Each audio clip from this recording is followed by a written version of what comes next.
to Grenada. It's a Thursday morning. Today happens to be the 3rd day of October, 2019. Very overcast this morning. Actually, we've had some showers this morning. Not raining right now. I just came from the balcony out there. It's not raining, but very overcast. And from what I'm seeing on the satellite picture here, it looks like the morning's going to be pretty much the same, but could begin clearing up this afternoon. Pilgrims, thanks for joining us. Let's take a look at the rundown. And this morning, we're going to begin with a statement which was issued by the OECS Secretariat yesterday. The OES speaks on the recent Botham Jean trial verdict. You probably heard about that about a year ago.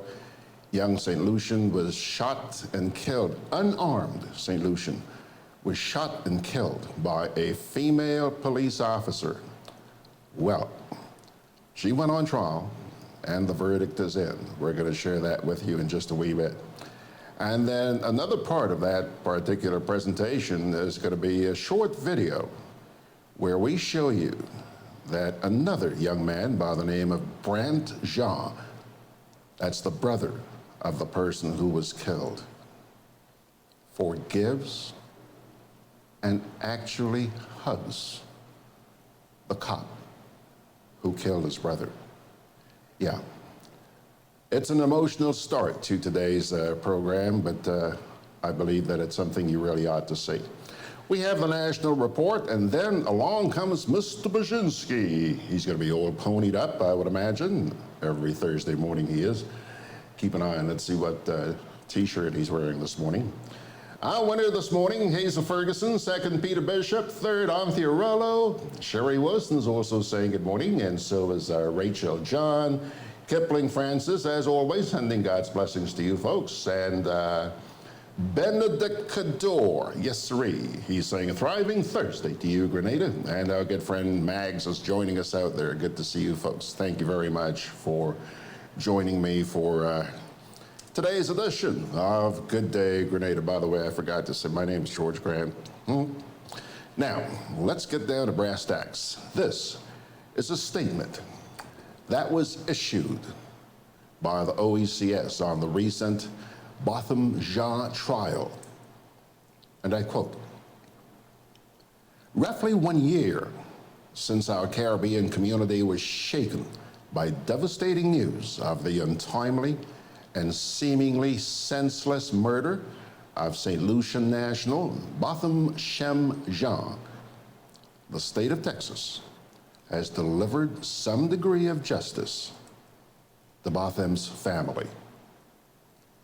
Amber Geiger, a former officer of the Dallas City Police, who shot and killed 26-year-old Botham while in the comfort of his own home, was found guilty of murder on Tuesday, the 1st of October, and sentenced to 10 years in prison. Speaking from the headquarters of the Organization of Eastern Caribbean States in St. Lucia on Tuesday, OECS Director General Dr. Didicus Jules expressed mixed emotions surrounding the verdict.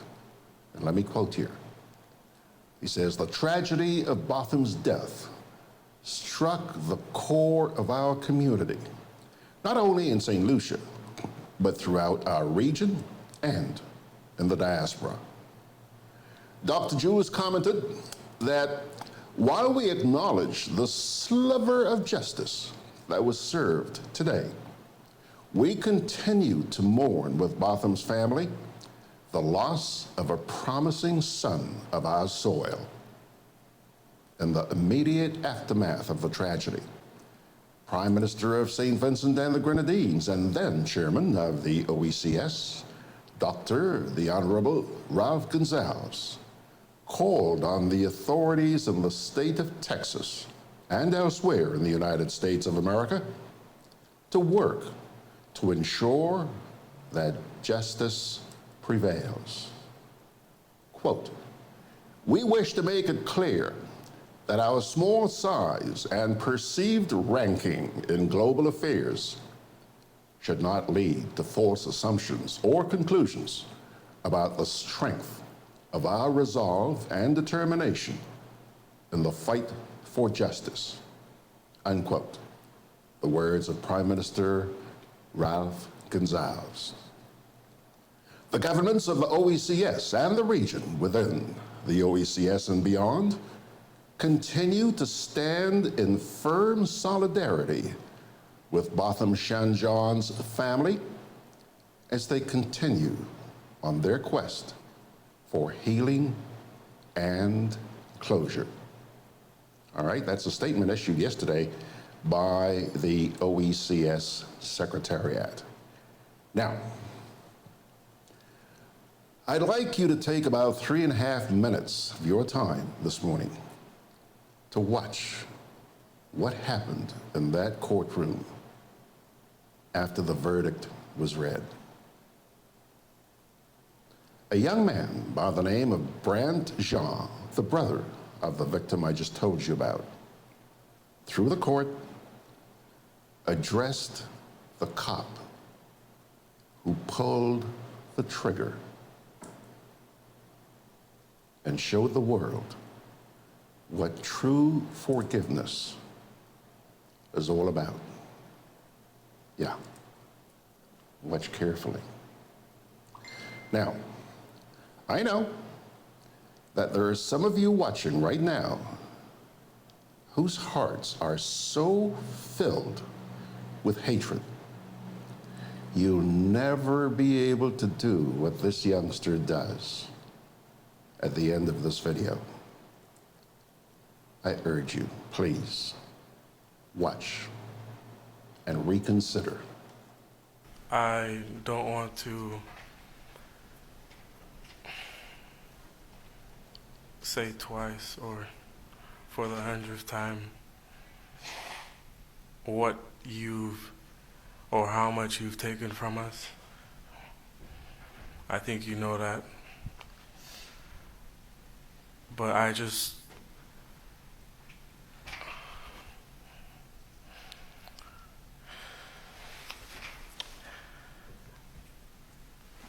hope you go to God with all the guilt,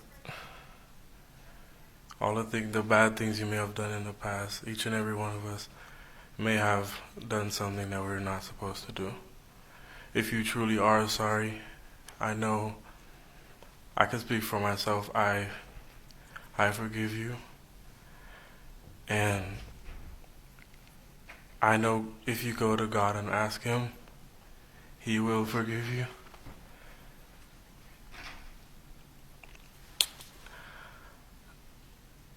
And I don't think anyone could say it.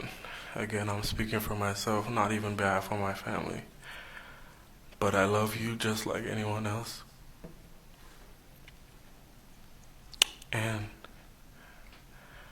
I'm not gonna say I hope you rot and die just like my brother did, but I personally want the best for you. And I wasn't gonna ever say this in front of my family or anyone, but I don't even want you to go to jail. I want the best for you. Because I know that's exactly what both of them would want you to do. And the best would be give your life to Christ. I'm not going to say anything else. I think giving your life to Christ would be the best thing that both of them would want you to do. Again, I love you as a person. And I don't wish anything bad on you.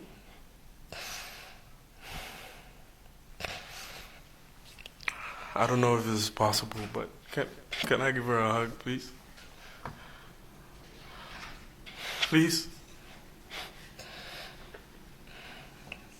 Yes.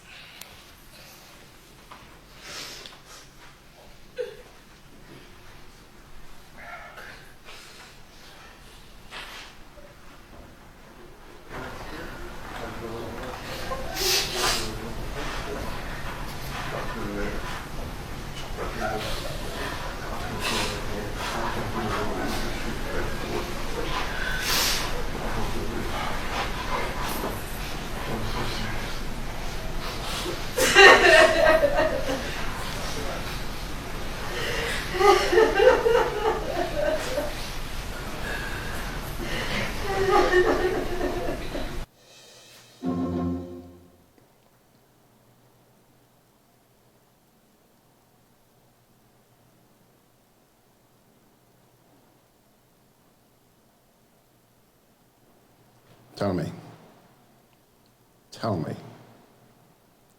didn't that put a lump in your throat? Do you think you could ever do what that youngster did at the end of that video? I sure hope you can. I sure hope you can. The world needs more people like that. It does. Fitzroy is saying good morning. He's watching from a cool Brooklyn. Osmond is saying it's raining here in Brooklyn. Yeah. Donna Joseph saying good morning. And hey, boy, everybody's crying out that it's raining in Brooklyn. So is Anthony DeRiggs. Here's a note from Pele Darbo. Pele Darbo says good morning. Rather refreshing hearing you pronouncing Botham's surname correctly. Yeah. Jean, J-E-A-N. He says the American reporters are pronouncing it as John, rhyming with Sean, as in Sean Connery. Thank you, Pele. Bernard Gilbert saying good morning. And Anthony DeRiggs says, a young man with a great heart. Anthea Rello. Anthea says, not a lump, George. Tears in my eyes. Yeah, I understand. I'll tell you, that's the way I felt last night when I watched that video. By the way, I hope CNN didn't mind me playing that video because I think it's something the world needs to see. Kipling Francis says, he reminds me of nothing is too much to forgive if we want God to forgive us. Absolutely. John Nosy Neck is saying good morning to the world. He says he's late, but he's here and watching. And folks, let me take a quick little break here, and then we'll come back with the national report so we don't have to keep Mr. B waiting too long. I told him to expect us coming at him at about 9:25 this morning, so hang in there. Because your vehicle is a necessity, being roadworthy is critical. Hubbard's Motor Department introduces its new tire and battery sales and service outlet located at Building Supplies Compound in Grand Anse, close to the Sugar Mill Roundabout. Available are a wide range of competitively priced tires, maintenance-free batteries, oils and lubricants. Keeping in mind your busy schedule, this outlet is equipped to provide you with fast and reliable service. Simply drive in and you'll be delighted with your service experience. For more information, contact 440-2087. Hubbard's. Quality service. Affordable prices. I'm always on the move. Training, traveling, competing. So it's good to know I have Co-op Bank in the palm of my hand. Introducing e-banking, one of many customer convenience services from Grenada Cooperative Bank, and there's more to come. It's swift, simple, and secure. Welcome home.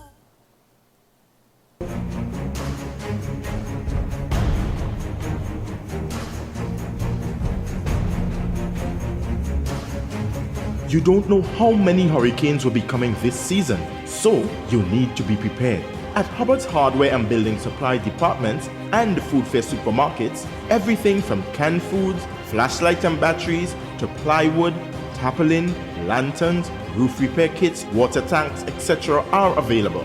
For over 90 years, we've helped you prepare for and recover from storms. Hubbard's Hardware, Food Fair Supermarkets, and the Grenadian General Insurance, an integral part of your hurricane preparedness plan. Hey, what? I just came from the land and this sign here caught my eye. What's that sign about? Someone must have asked Grenlec to move a pole. But you know, there's no space reserved on the side of the road for planting poles. So Grenlec has to get permission from landowners, and that can take a lot of time. Oh, Grenlec asked me to help them contact my neighbor Ben about planting a pole on his land. But Ben passed away. His children own the land, but they all live abroad. That's why Grenlec needs customers to inform them in writing at least 3 months in advance. 3 months? All that? It seems like a lot, but think about the time it will take for Grenlec to find and get permission from all of Ben's children. And sometimes moving one pole requires you to move the pole before, the one after, plus the wires that support them on the ground. That means even more landowners to find and get permission from. Then Grenlec needs to schedule their teams and notify customers about any power outages. Well, I need the pole on the farm moved, so I'm going to write Grenlec a letter now. GRENADA, energizing our Grenada. Folks, a couple of quick comments here before we fire up the national report. The first one from Terrence Williamson. Hello there, Terry. Good to see you, bro. He says, whoa, that brought tears to my eyes. Like I said a little while ago, Terry, I understand exactly how you feel, my friend, you and Anthea. That's exactly how I felt last night. Ready to sob. Ready to sob. Then Margaret here says, honestly, while his act of forgiveness is notable and necessary for him to move on with his life, his mother's statement is equally powerful and should receive the same level of coverage. The reality is, if Amber Geyer, that's the police officer who pulled the trigger, and the Dallas Police Department were trained right, we would not be having this conversation today. Mags, I have to be honest with you, I did not see the mother's statement, but I'll tell you, if I could get my hands on that, believe me, if you have a link to that, send it to me, and tomorrow morning at about this time, I will be sure to play that, okay? Claude Putner is saying good morning to Mr. Grant in class, and says he brings tears to my eyes. He is real with his forgiveness. Absolutely, Claude. This kid is absolutely sincere. John Nosinek says, totally agree, Margaret. Having watched some YouTube videos of tyrant cops in the United States, they're 50-50. Yeah. Yeah, we know that policing, not just in the United States, policing everywhere comes under fire. I mean, even here, those of you who watched the news last night saw the superintendent of police, Vannie Kerwin, talking about the need to do some tightening up on what goes on among officers in the United States. Now, I'll tell you what, it's only, let's see here, 18 and a half minutes after the hour. But you know what? Take a quick peek. I hope he's ready. Take a quick peek. See that gentleman up there? White polo shirt this morning. No t-shirt, polo shirt this morning. Mr. Allan Baczynski is still adjusting his camera. If he can hear me, Mr. B, are you ready to go, sir? Yes, I'm ready. Good morning.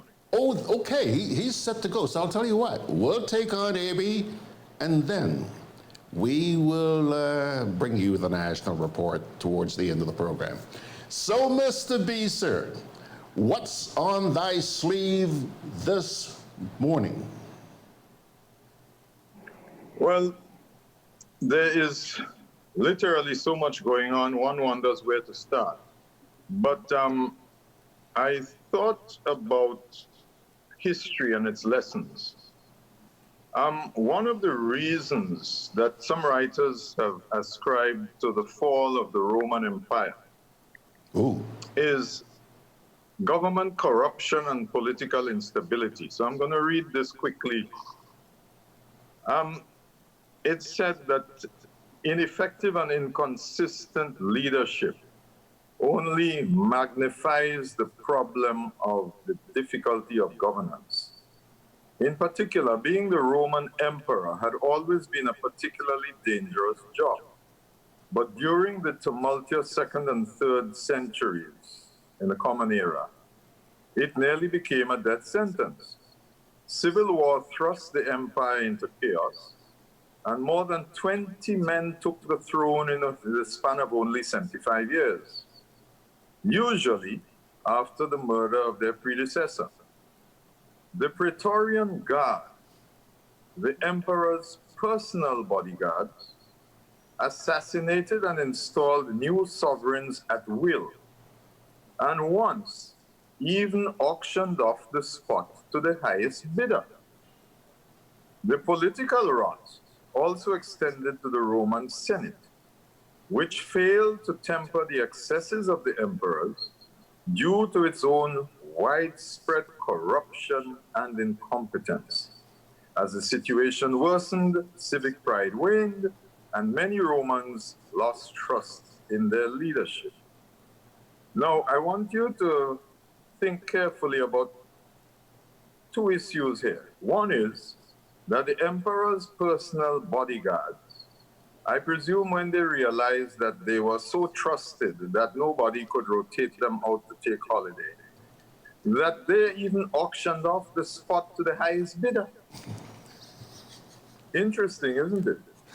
And then the Senate failed to temper the excesses of the emperors due to its own widespread corruption and incompetence, of which more later, since the Integrity Commission apparently is something they might have wanted to utilize in those days with respect to widespread corruption and incompetence.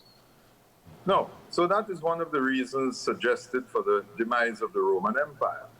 But closer to us now in the 21st century, during the 20th century, we saw examples of totalitarian philosophy, whether communism on one side of the spectrum or fascism on the other side of the spectrum. Frankly, there's little to distinguish between the two, except that some wear black shirts and some wear red shirts. You'll see some of them demonstrating in Grenada to this day wearing their red shirts, and berets too.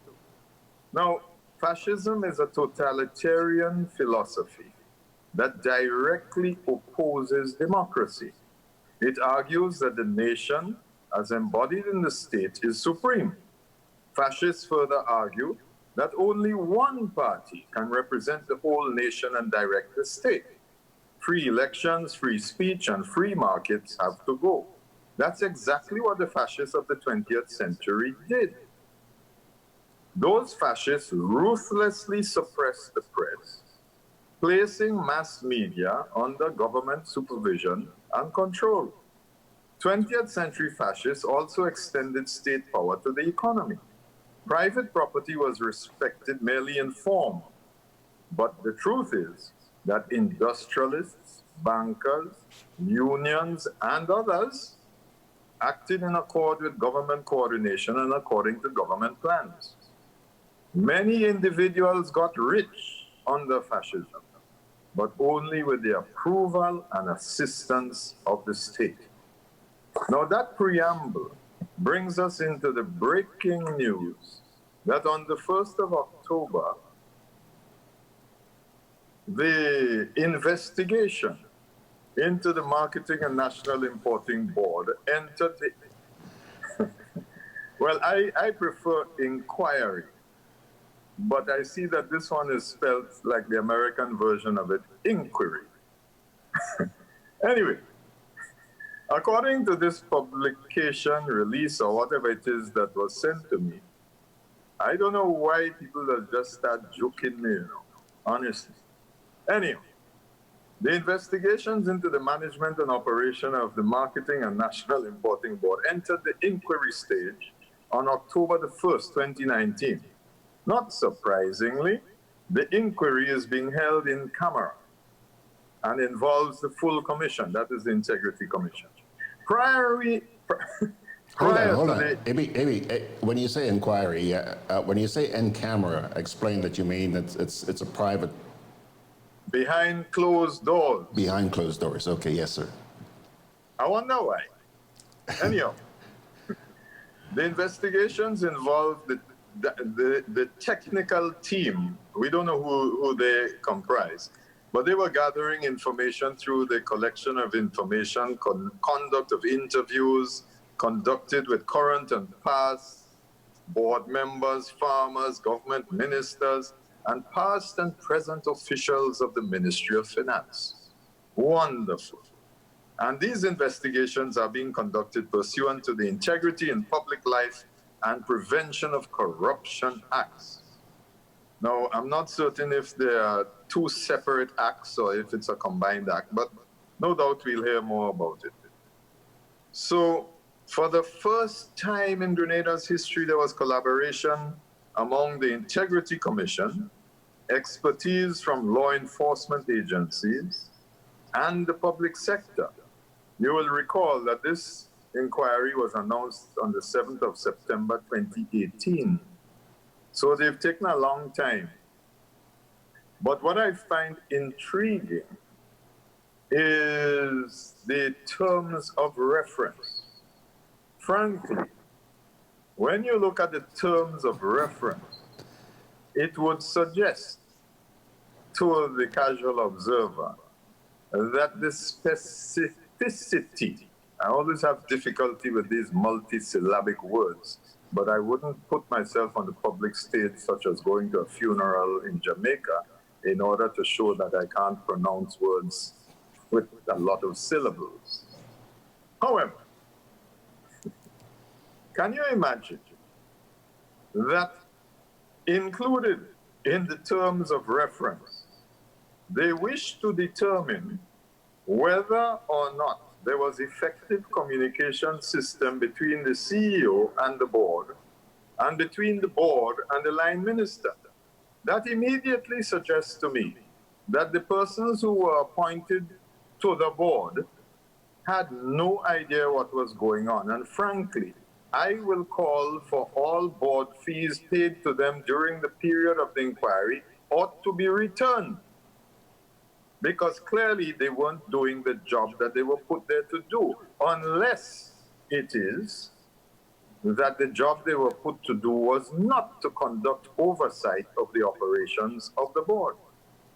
Can you imagine they want to determine, this is one of the terms of reference, to determine what are the roles and responsibilities of the board and the management of the MNIB?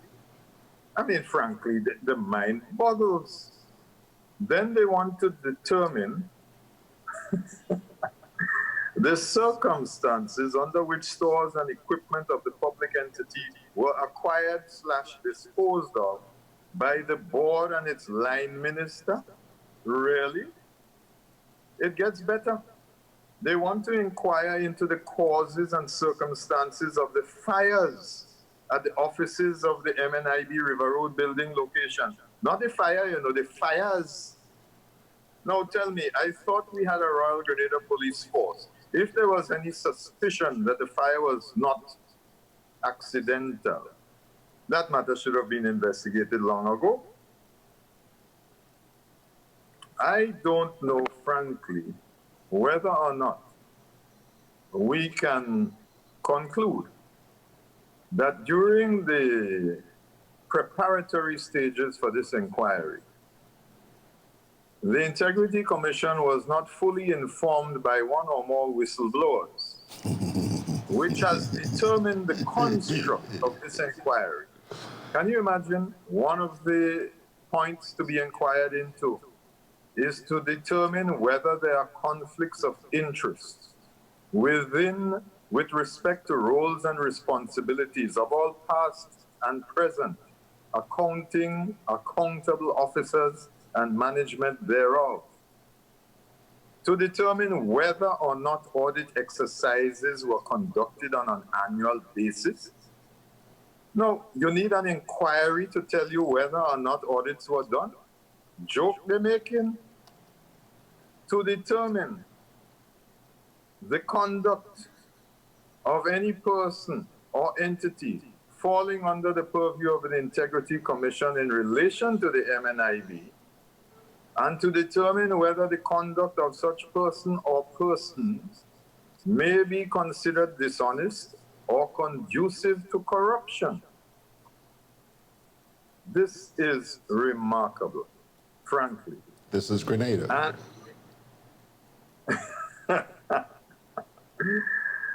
And finally, to determine whether the board kept proper books of account and a record of minutes of the meetings. I repeat, everyone who served as a member of that board during the period under review ought to be required to return the fees that they received, because in my view, they were not entitled to those fees because of their failure to discharge their responsibilities under the Act. I'm done. You're done. Well, Mr. B, I'll tell you, you really jumped the gun on me this morning, because I had intended to read that statement eventually. And as I sit here listening to you, I ask myself the question, which I'm going to ask you right now. How much confidence did that statement give you, along with the terms of reference, that the outcome of the inquiry will be one that can be respected? It says, on completion of the inquiry, the Commission's report shall be made available to the persons with oversight, ministerial and administrative responsibilities for the MNIB. The last time we checked, that person is the Minister of Finance. So based on past performance, you may feel free to draw your own conclusions. All right, Mr. EP. And by the way, folks, for those of you who would be interested in reading that statement in its entirety, as well as the terms of reference, you may go to the GRENADABROADCAST.com website, where you'll find both in their entireties. Okay. Couple of comments, Mr. B. They've been listening to you out there. John says, A.B., you're so right. History repeats itself. Sean in the Azores, who, by the way, just survived Hurricane Lennox. Sean says... Lorenzo. Pardon me? Lorenzo? Yeah. Sorry, did I say Lennox? It's Lorenzo, I'm sorry. Sean says, beautifully eloquent spoken reminder of history. Or is it prophecy? If we did not learn from history, it will be a future. So says Sean. Anthony de Rigg says, quote, those who do not learn from history are doomed to repeat it.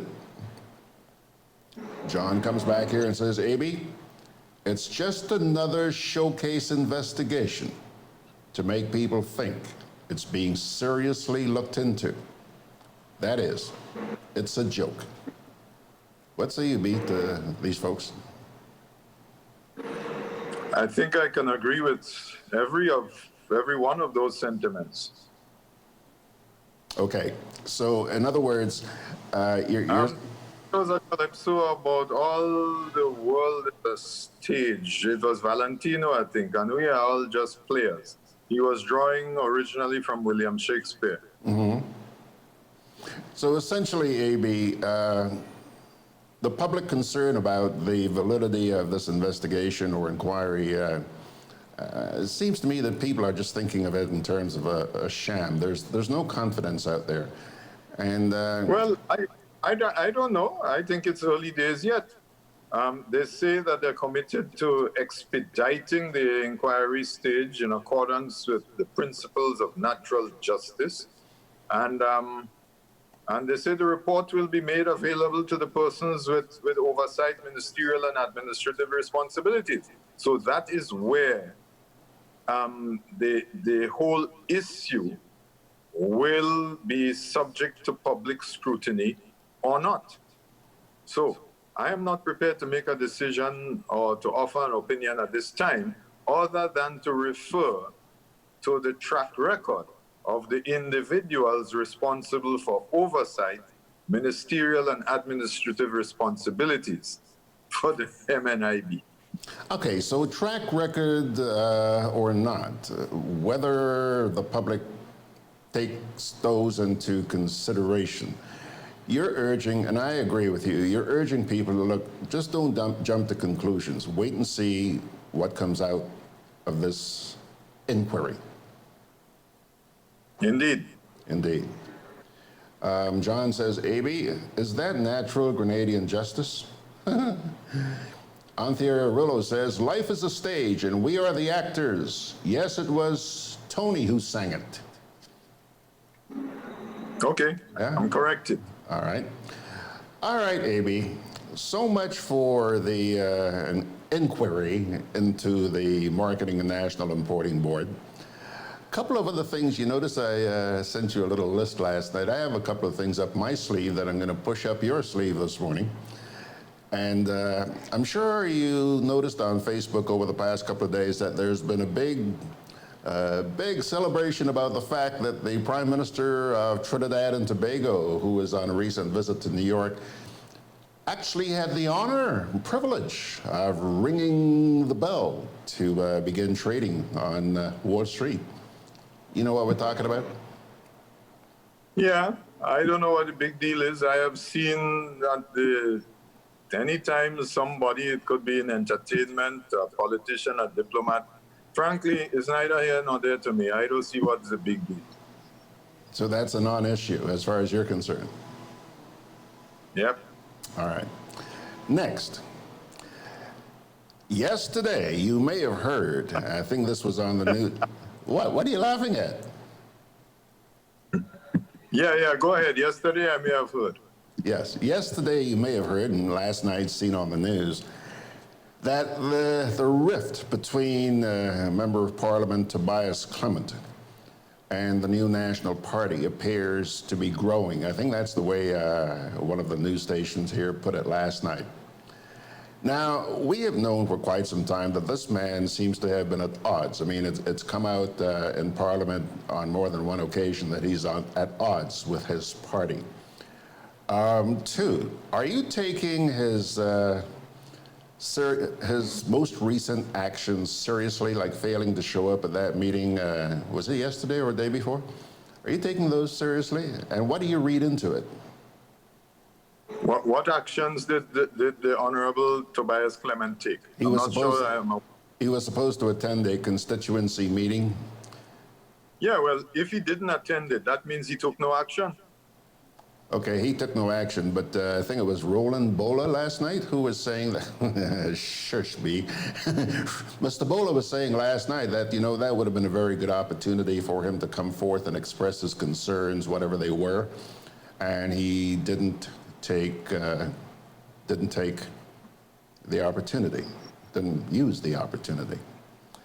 Well, the General Secretary of the party, I'm not certain without conducting an inquiry of my own as to what his particular roles and responsibilities are. Nevertheless, I don't know that there's a lot they could do, because the reason that Mr. Clement serves in Parliament is because he was elected on the platform of the new National Party. Apparently twice. The party which won all 15 seats in Parliament. Now, I suppose that the NNP can expel the honorable member for St. George's Northeast from their party, but they cannot expel him from Parliament. Not under our existing constitution. No, I can't remember whether it was on this forum or another that I suggested a long time ago that what Mr. Clement ought to have done, given the repeated disregard and perhaps even the contempt with which he has been treated by the members of his own party, he ought to have resigned his position as a party member and gone to Her Excellency the Governor General and suggested to her that he commands the majority of the opposition members in Parliament, that being one, and therefore stating to her that she needs to do what she's supposed to do under the Constitution, which is to appoint a leader of the opposition. I'm sure he could do it, Amon. I was hoping you wouldn't go there. They also reminded viewers last night that there is such a thing as a disciplinary committee. And apparently they're looking into Mr. What are you smiling at? They're looking into Mr. Clement's actions. What discipline they could bring to bear for him?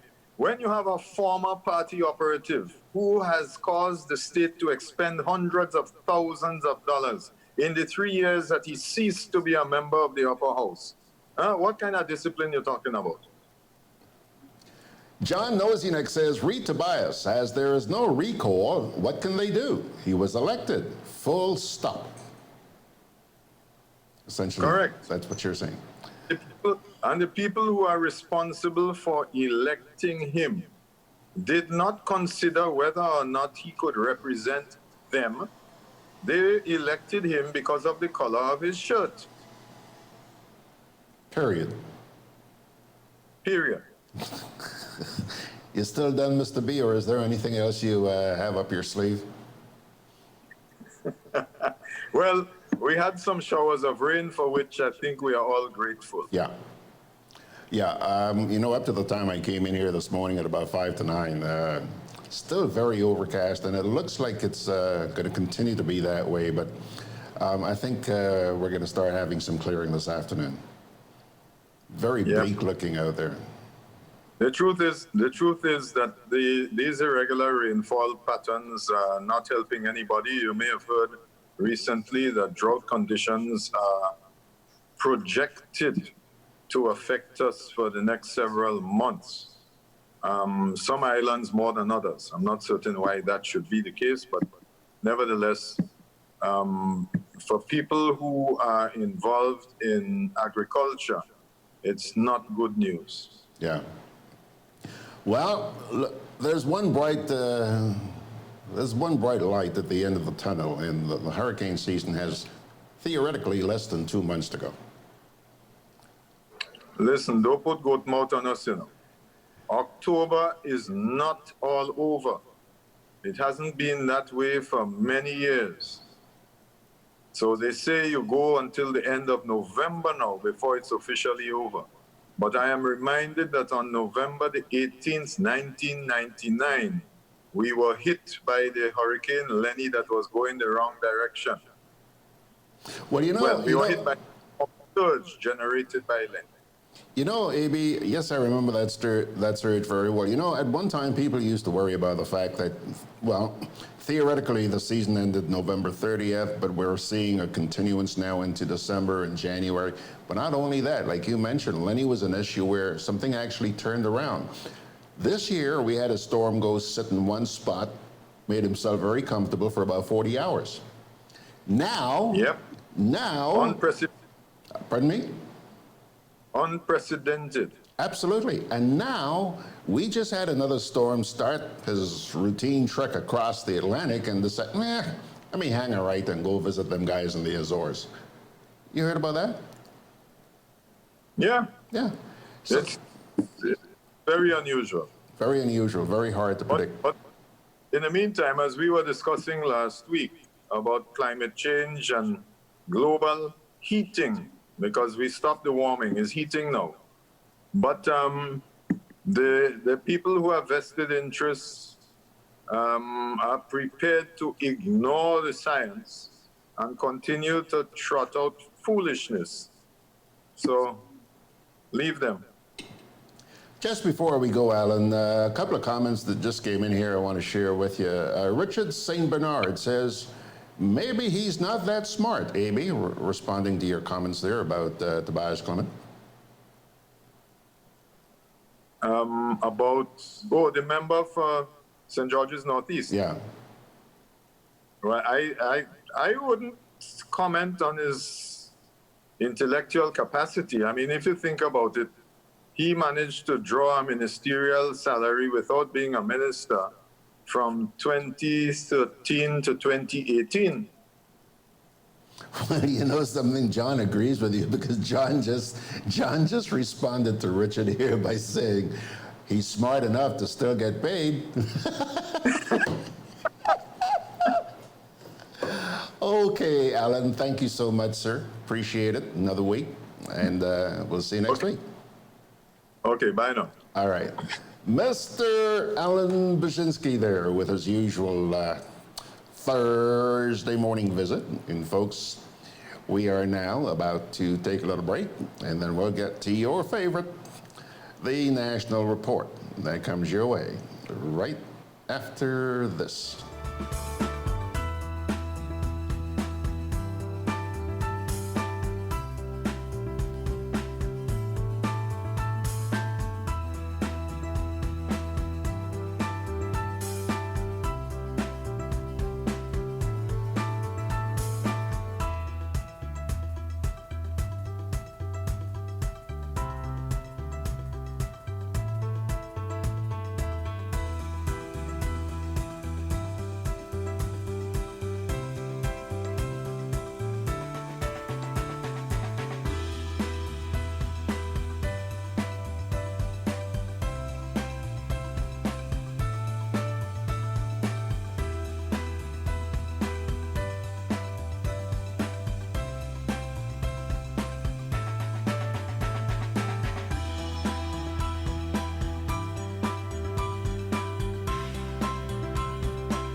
GRENADA Community Partnership Initiative, supporting health. To the individuals who will be using these vehicles to serve the people, please ensure while we are using these tools that we use these tools in a manner that we will all be proud of. To GRENADA, a long-standing partner with us, a true testament of what can happen when private and public sector work together for the benefit of the people.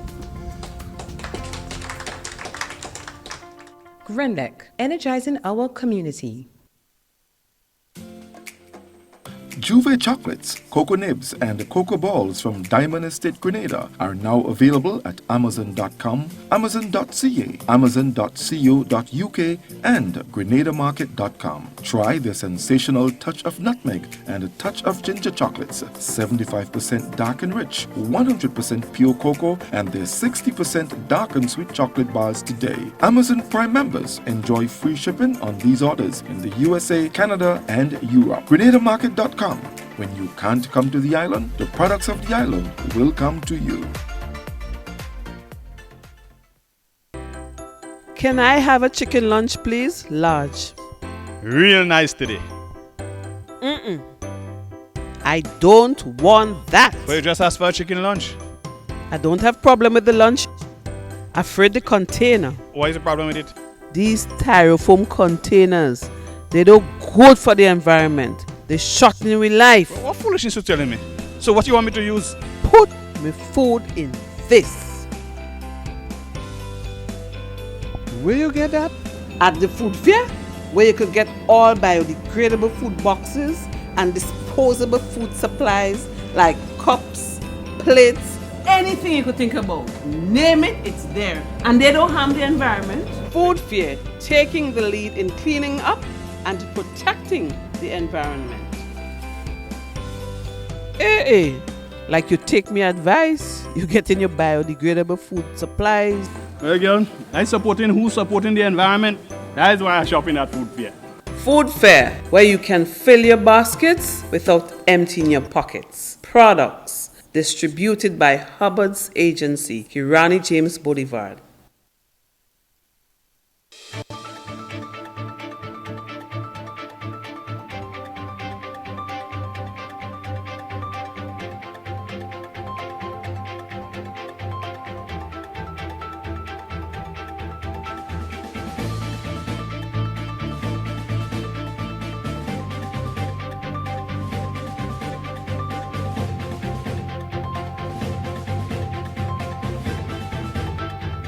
New UNDP OECS representative says a lot is in store for Grenadian youth going forward.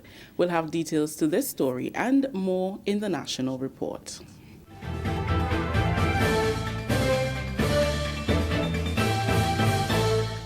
With the details to the news for Wednesday, October 2nd, I am Rikisha St. Louis. The new United Nations Development Programme resident representative to the OECS, Magdi Martinez Solomon, has affirmed his organization's plans to continue supporting Grenada.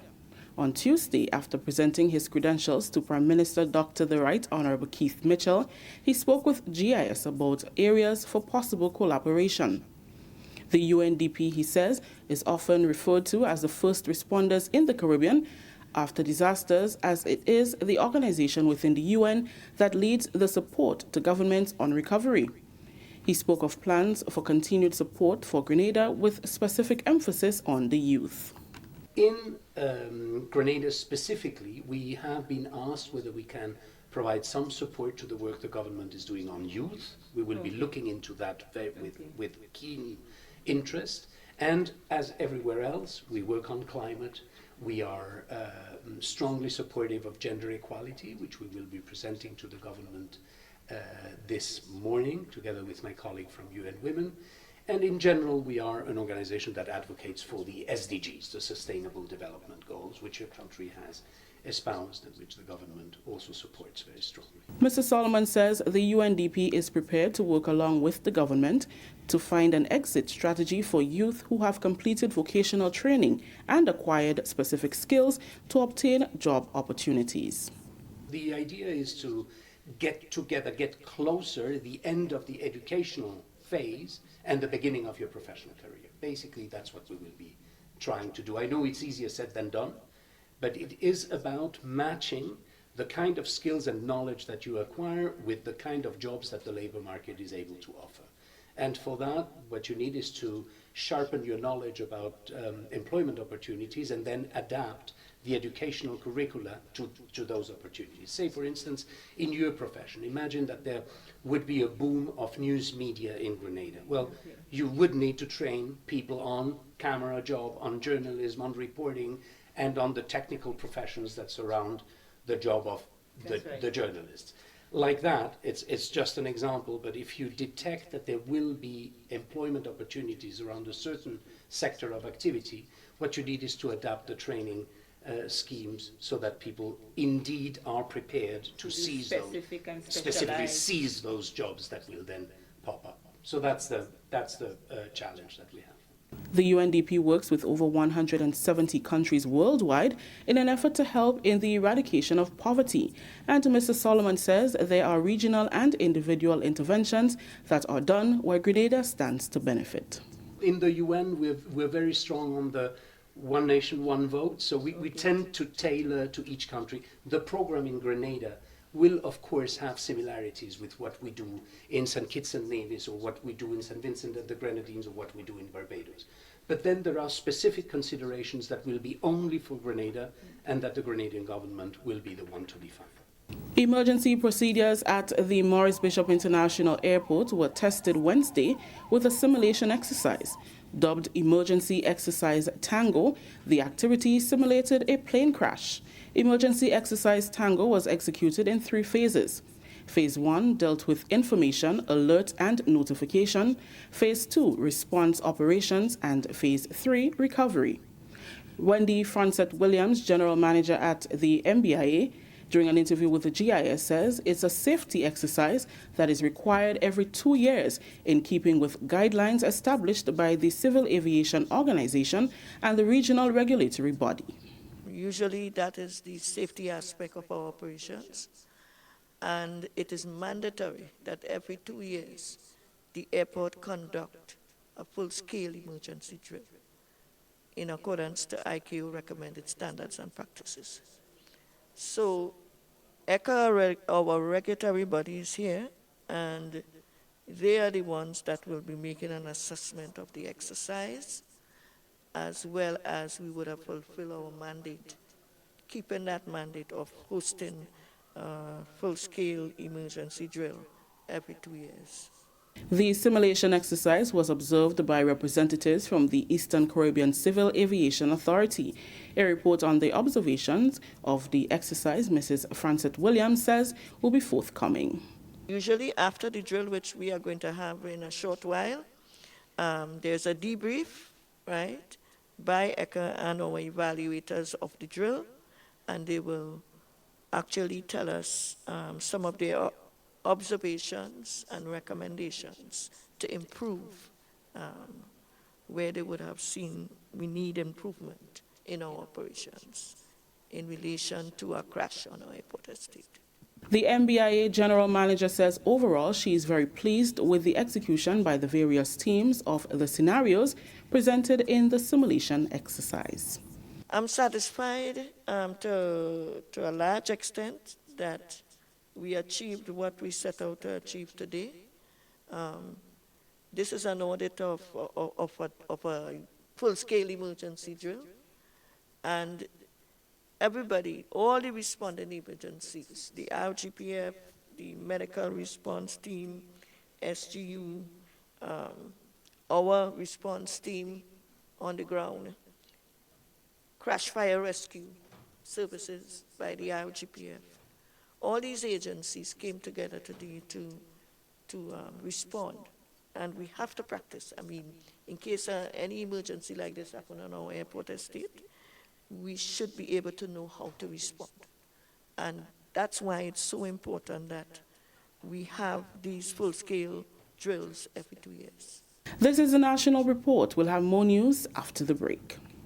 Tune in to the Government Information Service from 10 a.m. on Friday, October 4th, 2019, for the ceremonial state opening of the 3rd session of the 10th Parliament. Governor General Her Excellency Dame Cécile Grenada will outline her government's top priorities and how it intends to build on its current successes. The ceremonial state opening will be brought to you live from the Houses of Parliament at Mount Weldale, St. George's, Friday, October 4th from 10 a.m. live on GIS Channel 22 and our Facebook page. Welcome back. A U.S.-based charity organization says its goal is to equip every health center and hospital with an EKG machine in the not-too-distant future. Grenada's health sector has been blessed once again through donations made by the St. Matthias Charities Incorporated and the Crown Heights Gospel Church in New York.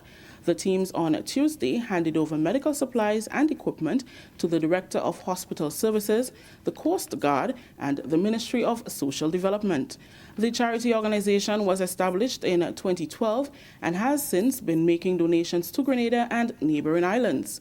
Founder of the St. Matthias Charities Incorporated, Pastor Robert McBarnett, said from 2012 to present, over US $100,000 worth of supplies have been shipped to Grenada and Carriacou. Our goal is to have an EKG machine because we know the importance of that. We want to have an EKG machine in every hospital, in every polyclinic, and if possible, at every ward area. And we are looking at some areas that we identify because we would like to do much more for the people of Grenada, Carriacou, and Petit Martinique. Senior pastor at the Crown Heights Church, Cyprian Joseph, said their mission includes community outreach. Our mission is twofold. We're here also to share the gospel to the folks on the ground as we also bring in the medical supply.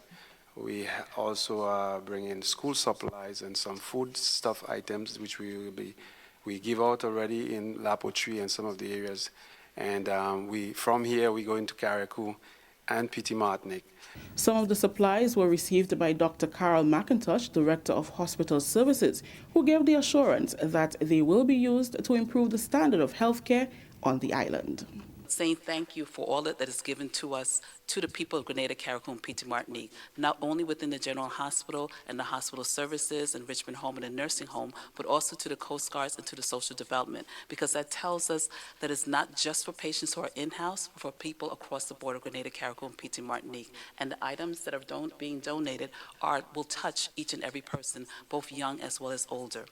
Finally, in the news, rabies vaccination, deworming, and general pet health was some of the services that were offered at the St. George's University's School of Veterinary Medicine Free Animal Health Clinic last Saturday. We get more in this report from the Ministry of Agriculture's Karima Lewis. Today is World Rabies Day, and this outreach program today is very fitting and so for creating awareness and so for rabies, because it's very fatal and it's endemic to our country. So we hope everybody coming out will make use of it and learn something today. That was Vet and Livestock Assistant of the Ministry of Agriculture and Lands, Tara Brizan, fully endorsing the St. George's University School of Veterinary Medicine initiative to offer a free animal health clinic to the general public. Held on Saturday in conjunction with the international observance of World Rabies Day, many persons turned out with their animals at the Mantou Plain Field, where vaccinations, deworming, and general pet health were administered. Having been offering the service for approximately 14 years, one of the organizers of the event, Dr. Wayne Sylvester, believes general education about animal care is one of the most striking benefits for patrons. When the owners come, the pet owners come, the farmers come to the clinics, they receive a lot of information as to how to care their pets. They are also exposed to information on vaccinations, preventative care, how to feed their pets, how to go about deworming their pets. So overall what happens is that there is an increased awareness, and so the public, the general public, is able to do more for their pets as they learn more about how to care for their pets. Dean of the School of Veterinary Medicine, Neil Olson, said the community involvement aspect of the initiative has always been part of the university's drive. We like to pride ourselves in being part of the community and giving back to the community. this is a good example of that, where we help the people that have their animals. It helps us in our educational process. Here are some of the thoughts of persons who sought the services for their pets at the outreach clinic on Saturday. In a similar way than what happened last week with the hospital outside there, the medical hospital, I came with the hopes that a similar thing is going to happen here with my dogs. Professional service. I was listening to the TV and I saw the advertisement and I thought it was a good gesture, especially for the community. So I thought I should take my dogs to get vaccine.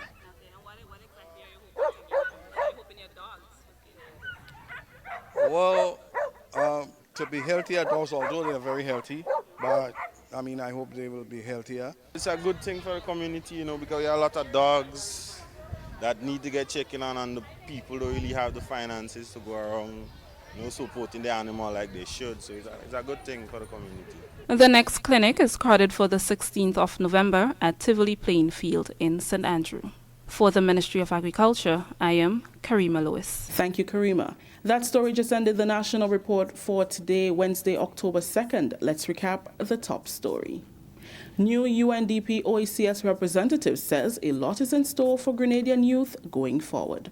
On behalf of the entire news team here at the Government Information Service, I am Rakisha St. Louis saying thank you for joining us. Until next time.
Did you see those cute little puppies at the in that last story?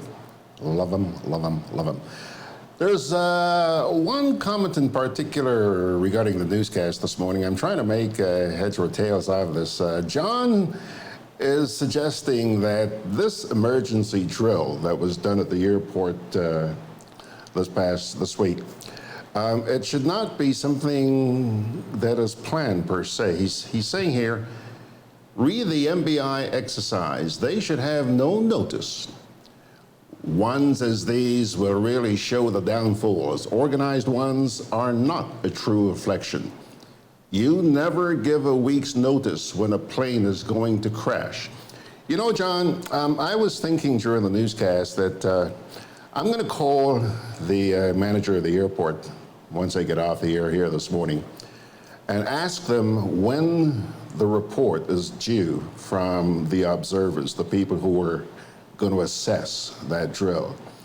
And would it be possible for us to get a copy? Because, you know, sometimes you never hear the true outcome of these exercises. So I'm going to try and see if I can get a copy of that when it becomes available, and we'll share that with you. And by the way, earlier on this morning when we did that piece about the verdict that was passed down in the U.S. court yesterday, we showed you the brother of the young man who was killed with a very, very emotional statement and action in the courtroom. And Margaret mentioned that we should also, suggested that we should also see the reaction of the mother. And I said I would try to get a copy of that. Well, guess what? Those of you on Facebook have noticed that she's put a link up there. And I'm going to go try and pull that link down and share that. If I get it down tomorrow, I will definitely share that with you. All right, break time. Gudday chocolates, cocoa nibs, and cocoa balls from Diamond Estate Grenada are now available at Amazon.com, Amazon.ca, Amazon.co.uk, and GrenadaMarket.com. Try the sensational touch of nutmeg and a touch of ginger chocolates, 75% dark and rich, 100% pure cocoa, and their 60% dark and sweet chocolate bars today. Amazon Prime members enjoy free shipping on these orders in the USA, Canada, and Europe. GrenadaMarket.com. When you can't come to the island, the products of the island will come to you. In our part of the world, we need to be prepared for natural disasters like storms and hurricanes, even outside of the season. I'm sure you'll agree that keeping our loved ones, homes, and businesses safe is important. So, I came up with a few quick tips to help you stay safe. First, make a family disaster plan and ensure that everyone in your household is familiar and comfortable with it. Remember to add batteries and flashlights to your emergency kit. Now, for electrical safety. Familiarize yourself with your electrical panel, as it may be necessary to switch off the power during a storm or flood. Make sure you install a transfer or isolation switch to prevent your generator feeding electricity to Grenlec's line. If trees are too close to power lines, call Grenlec at 237 for advice. By following these easy steps, you will be well on your way to being hurricane ready. Don't be caught off guard by natural disasters. Prepare now. For more information, visit grenlec.com.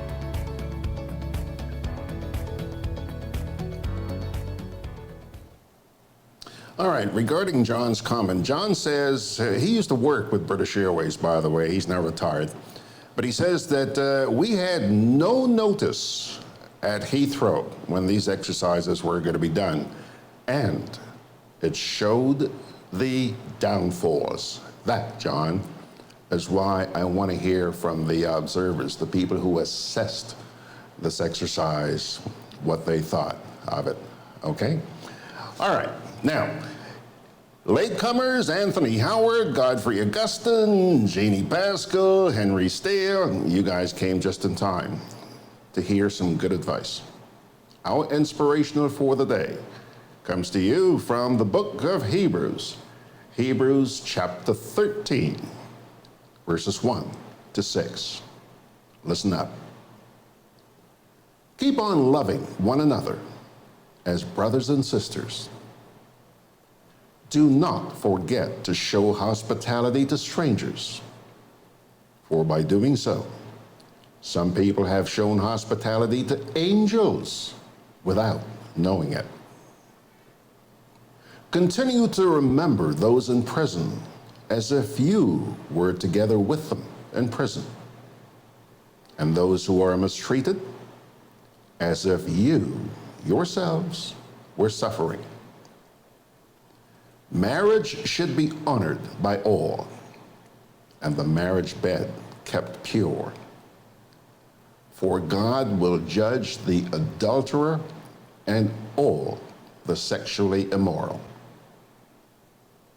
Keep your eyes free, keep your lives free from the love of money, and be content with what you have. Because God has said, never will I leave you, never will I forsake you.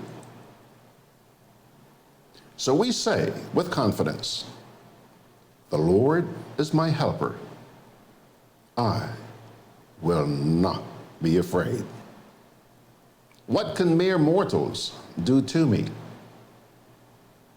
You might want to go back and read that sometime today. Hebrews chapter 13, verses 1 to 6.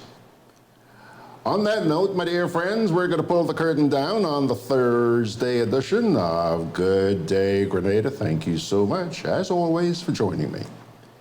You have a wonderful day, and be blessed.